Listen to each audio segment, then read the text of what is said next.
Today's date is the 23rd of January 2011. Haroon, Bilal and Asim are going to question their granddad Abdul Hamid about his life so far. So Nahvi, where and when were you born? I was born at Gujranwala in Pakistan in 1934. What school? And actually our family lived at Hafizabad for a long time.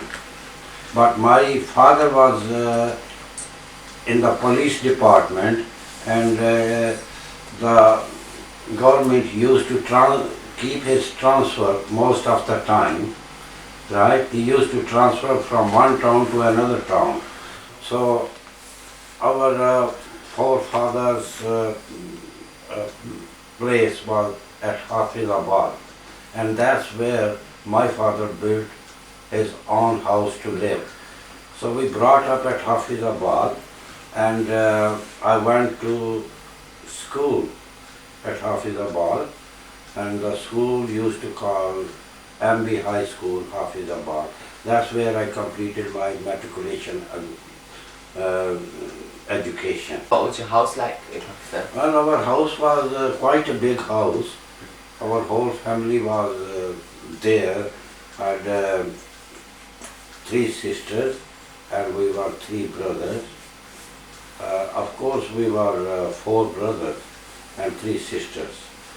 Yeah, and we all used to live in that house, and it was quite a big house. It was double-story house, very wide, and there are about 6 or 7 rooms in there, and all the facility, electricity, water, but it wasn't a tap like that, but it was a hand pump at that time. Yeah. So I went to MB High School. That's where I completed my matriculation education through the University of Punjab. I think I forgot it. It could be 1954, something like that. And soon after completing this education, we migrated to Lahore, because my first service in Pakistan was at Lahore in the government department, which is called Department of Archaeology. I served that department about 7 years, and then I thought, well, there is not much charm and not much income in this country. I better go to some other country where there are plenty of better chances for the future. Because my brother-in-law, he used to go out of Pakistan in different country, and every year when he used to come back to Pakistan, he used to bring plenty of money with him. So I thought, why should not I go outside of Pakistan to get some nice and good job which give me some good income. So then I thought I must go to Middle East. So I left Pakistan, I think, in 1962, and I traveled through rail, and the railway station from Lahore to Quetta, that is where the border is of Iran. So from Quetta, I and a friend of mine, he was also with me. So I left Quetta for Iran. Okay, ask questions along the way if you have to, okay? Okay, how old were you at this time? Well, I think at that time I must be around about 24, 25, something like that. Yeah. Okay, so So I left Pakistan in 1962, and I came to Iran. That is the capital of Iran is Tehran. That's where I came there first of all in Tehran. And I saw a lot of people, there are quite a few Pakistani people there, and they told me there are not chances over here of any job. so you have made a mistake. Why have you left Pakistan, and why have you resigned from the government service? You had a very good job there, and you should have not come here really, because the people, those people who come here, they spend their money which they bring with them, and after 4 weeks, 6 weeks time, they are pocketless, and then they go back to Pakistan again. So I said to myself, oh, well, what shall I do now? So somebody told me that there is an Englishman, and he takes the people to England there, but he charged some reasonable amount of money. So I went to a hotel where that Englishman was, and I met him. His name was Ted, and he had a coach in the hotel park. It was a big coach, and on the coach it was written Ted, Alan and Emerson. Well, his name was Emerson really, and the Ted was, I think, his wife's name. She was quite a well-built big lady. So, and I talked to him. I said, I want to go to Pakistan. Can you take me? He said, yeah, I can take you provided you give me such amount of money. Well, call it £100 at that time, Well, I told him that I haven't got £100 in my pocket. Is there any other way? He said, well, if you have got half the money, you can give me half the money, call it £50, and when I take you to England and you have some job and you will earn some money, then you can give me the rest of the money. I said, well, that's okay. So anyway, we had a contract with him, and he said, okay, I'm leaving in a couple of days, so you can come to this hotel, I can pick you up. So on that day I went to that hotel. I think the name of the hotel was the Midland Hotel, something like that. It was quite a good big hotel. So I saw some other Pakistani people in the yard of that hotel, and they all wanted to come to England. So I met everybody there, and they had a different story. So anyway, altogether we were about 30 boys at that time, and then we left Tehran in his coach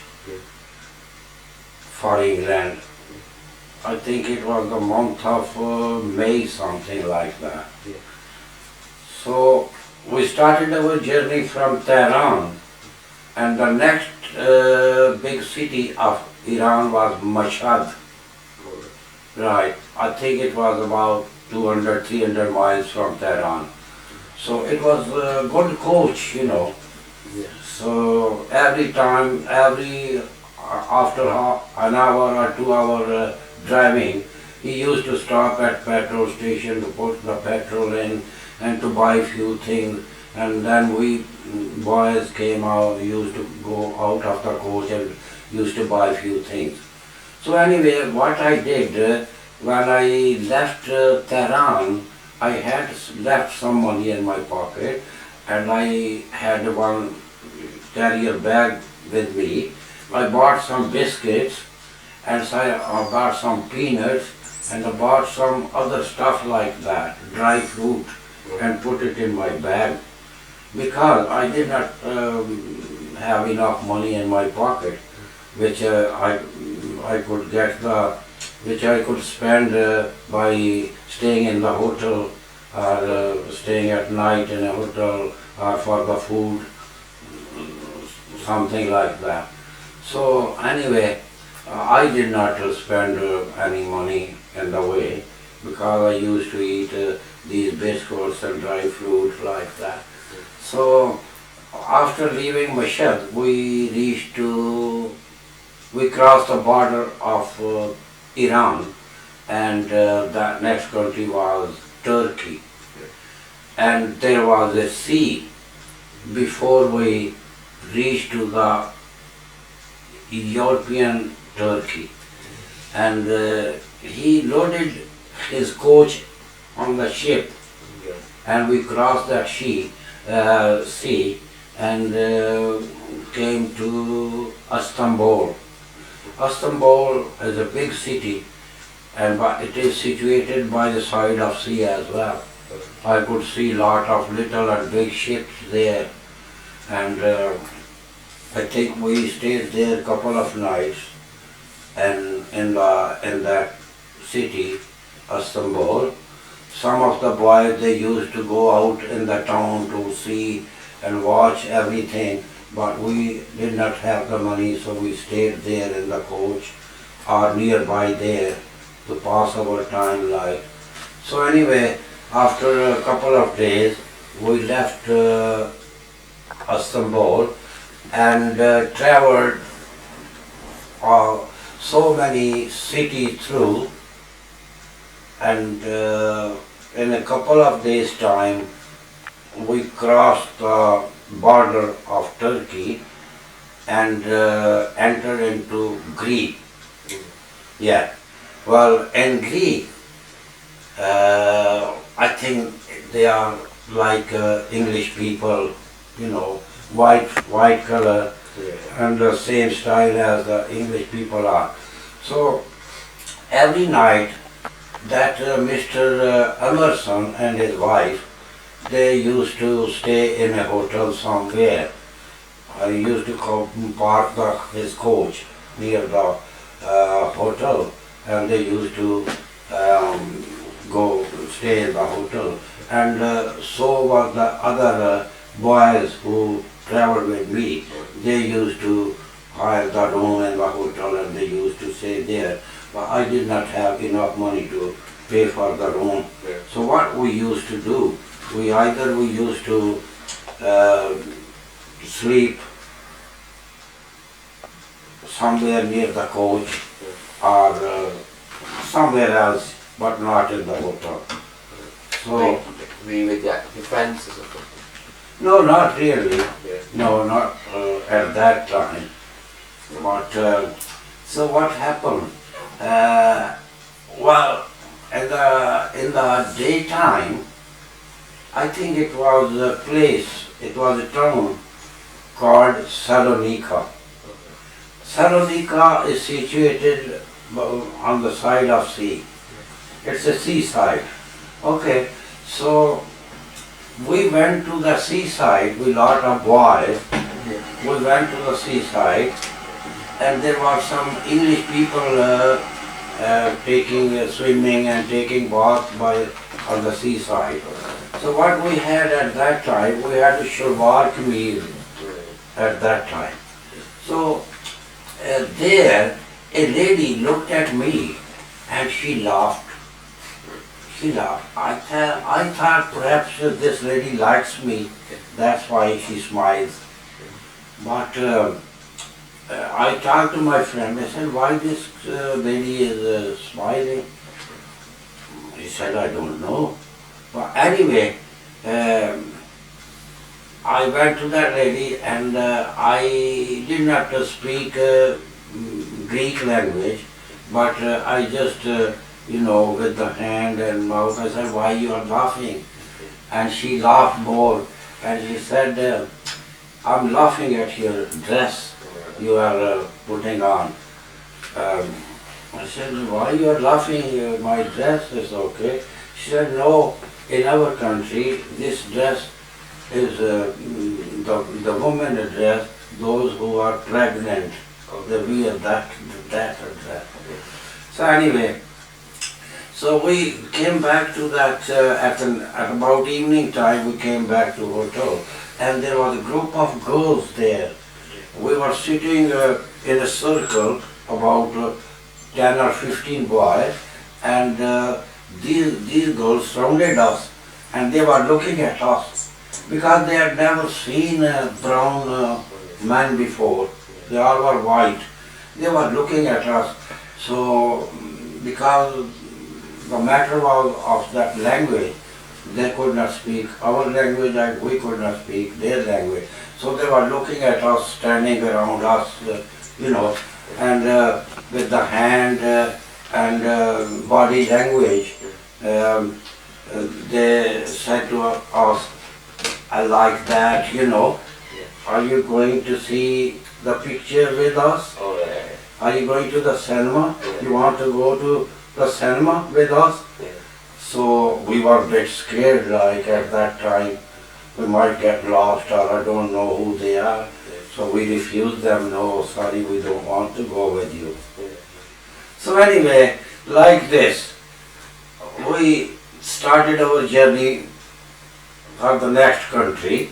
And the next country, I suppose it was, I think, I'm not sure, but I think it was either Germany or Yugoslavia, something like that. So we traveled through Yugoslavia, Turkey, then come Greek, Yugoslavia, Germany, and then Austria, and then I suppose Belgium. And from Belgium we reached England. What happened in Yugoslavia and stuff? Now I tell you what, when we were in Germany, Yeah. we, as I said before, that we did not go to the hotel, but there was building. The building was destroyed by the bombs. Yeah. They put the Britain at World War II. And we went and we used to go into that building, which had a gate only, but the building itself was destroyed. So we used to go into that building and sleep there at night in Germany. Or some nights we used to sleep under the coach of that Mr. Emerson coach in Germany. And one night, I think it was Frankfurt. In Frankfurt, we went to the rail. We said, well, where we sleep tonight. So we went to the railway station, and thought there was a bench at the platform. And thought, we better we sleep here on the bench, pass the night. While we were half an hour ago, we were just lying on the bench. A policeman came. He said, just body language, what you doing here, why you are sleeping here. I said, well, just, sir, you're not supposed to sleep here. This is against the rules and law. So we left that railway station and then came back and slept under the coach. And one day, that was very interesting. While one day we had, it was a village town, small town. Mr. Emerson pulled his coach there near that small town, and he said, well, it's now you can, it's up to you. If you want to stay in the hotel, you can stay in the hotel or wherever you want. So it was not only we who had not the money in the pocket, but about another 15 or 20 boys. They did not have enough money. So we were about 15 boys. One night we slept there outside in the field. Wait, couldn't you sleep inside the coach? No, because he did not allow us to sleep inside the coach. Yeah. Every time when he finished the journey, he used to say, all right, empty the coach and you can either stay in the hotel or wherever you want. So at that, near that town, about I think 1 mile outside that little near small town, there were fields and the vegetables and grass there. So we slept there one night. While we were asleep there, early in the morning, two policemen came, and we were just having little sheets on our head while we were asleep. And these policemen saw, and they were astonished. Oh, I don't know where these people, what is that? They have come from the sky. What are these things? Bodies, they are dead body or what? So they were passing on the motorway when they saw white sheets, and they stopped their jeeps and came to us. And I could hear, while I was having a sheet on my head, I could hear the voice of their boots, and I just touched my next boy next to me. I said, somebody is coming. So he looked at me, he said, policeman. So they came. One was inspector, the other was constable. But the inspector could not speak English. And the other constable, he could speak English. He said, anybody can speak English? I said, yes, I can. He said, all right. He said, okay. Can you tell me what are you doing here? Why were you sleeping here? Well, I said, actually we are students, and our coach is in the town, near the town, and we wanted to see the sunrise, how the sun rises, and that's why we are sleeping here, to see when the sun will rise, and we will see it. He said, oh, I see, right, that's good, very good. And then they went. So, anyway, from Germany, I think our next country was Belgium. Yeah, Belgium, we came to Belgium and have our lunchtime there. And I saw in Belgium, in the daytime the clubs were open and there were boys and girls dancing inside in the daytime. So anyway, Belgium was a very small country. So in a day, I think we crossed the border and we came to Dover. That is the side, I think, seaside, Dover. So we crossed that sea by ship with Mr. Emerson coach. And then we came to this side of England. No, Dover is on this side of England. Dover is in England. Dover is in England. But what's the other side? I forgot, Calais? That's Calais. Calais. I think it was Calais, where we boarded the ship together with the coach and came to Dover. And on the Dover custom officer, they looked at our passport and said, these are Middle East passport, I can't. Anyway, Mr. Emerson did something and they allowed us to go through. So I think it was the Immigration Act. Soon after 3 days after our arrival, it was the Immigration Act that nobody could enter in that country unless they had a visa or something like that. So we were lucky to get just beforehand. So anyway, from Dover we travelled by coach, in his coach, to London, Victoria Station. And at Victoria Station, he said, all right, gentlemen, give me your passports, and I say you goodbye now. You may go wherever you like now. My duty is finished. I promised you to bring to London, so I brought you to London. Now it's up to you to go anywhere you like. So anyway, he took our passport and he said, well, you will work and you will save some money, give me the rest of the money, £50, something like that, and I will send you your passport at that address. We said, oh, that's okay.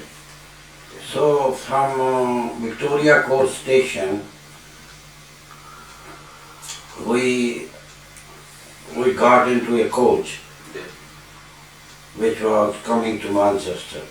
Why? Because in Manchester one of our countrymen, a friend of mine, he was living in Manchester.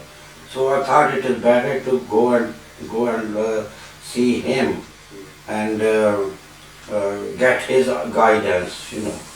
So there were other two boys with me as well. My friend was with me. So all three of us, we got into the coach, and our coach traveled, I think, all night. But at that time there were no motorways in England. The coach used to come through different towns. And it used to take about, I think, I don't know, 12 hours or more, maybe more than this. Yeah. So I think we next day we reached here at the National Coach Station in Charlton. Charlton Station, I mean. Charlton bus station. So we came there and we hired a black cab. We asked that we had some money left in our pocket. So I thought better, we don't know, we are newcomer, we even don't know A to B about this Manchester. So anyway, we had the address of that friend with us, and we showed that address to the taxi driver, that will you please take us to this address? He said, yeah, come and sit down. So in about 10 minutes time, he brought us here on what they call, the name of the road is called Carmore Road. You know, you don't know where Carmore Road is. Even you don't know where that Upper Brook Street is, because you have not been to these places, right? It's a big electricity office there now, but it is called Carmore Road. So we just rang the bell, and a friend of mine came out. He recognized us. He said, come on, welcome, welcome. So three of us, we went inside the house, and he knew that we were coming. So he had made all of our dinner for us and everything, salmon, roti, halwa, everything. So we were happy to see, you know, all of this end of the journey like this. Right. Now, How long did it take altogether then? I think it took about round about 2 weeks time. And Yeah, the whole journey? the whole journey. Maybe more than 2 weeks, I think. So what job did you get in England? Oh, that's a very interesting question. Because at that time there were not so many jobs here, you know. Yeah, so a lot of people were jobless here in this country at that time. And I thought, what shall I do now? What kind of a job? But in the morning, we used to go out in the town to find some job. We visited different factory, like, you know, cotton factory, this and that. And everywhere we went there, and we asked for the job. The foreman told us, sorry, there is no job, sorry, there is no job. So, anyway, lot of, we tried quite few places, but no job. So one day, I just went to Stockport, and there was a railway station called Cheadle. So I went inside the railway station, and there was an English station master there. I asked him if there is any job. He said, what can you do? I said, I can do whatever you will give me the job. He said, I've got the guard job if you can do that. Well, he asked me different questions, and he said, okay, well, that's all right. You can come next week, and we will sign the agreement, and you will have to go for a training about 3 months' time in Victoria Station. There used to be Victoria Station in town.